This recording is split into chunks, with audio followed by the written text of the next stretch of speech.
पालघर जिल्ह्यातील कुडूस येथून अपघाताची मोठी घटना समोर आलेली आहे। कुडूस नाक्यावर भर रहदारीच्या ठिकाणी एका कंटेनरचा ब्रेक फेल झाल्याने तो 5 वाहनांना धडकल्याचे समोर आलेले आहे। यामध्ये 7 जणांना दुखापत झाली असून दुचाकीवरील 4 वर्षीय चिमुकलीचा यामध्ये मृत्यू झालेला आहे। तर यामधील 3 जण हे गंभीर जखमी असून त्यांना ठाणे येथे रुग्णालयामध्ये हलवण्यात आल्याची माहिती मिळत आहे।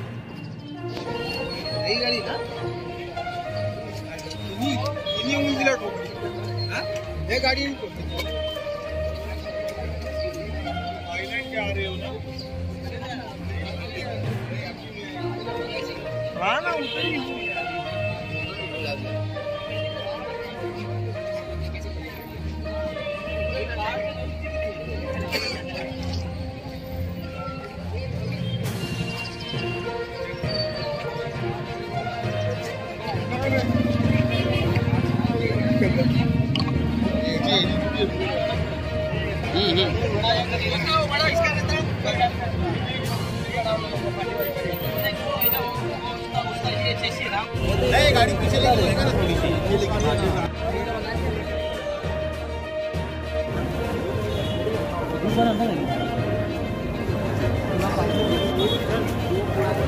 पीछे से देखा ना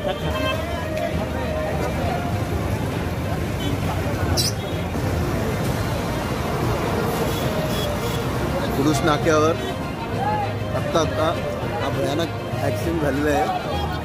खतरनाक ॲक्सिडेंट झालेला आहे। 2 जणांना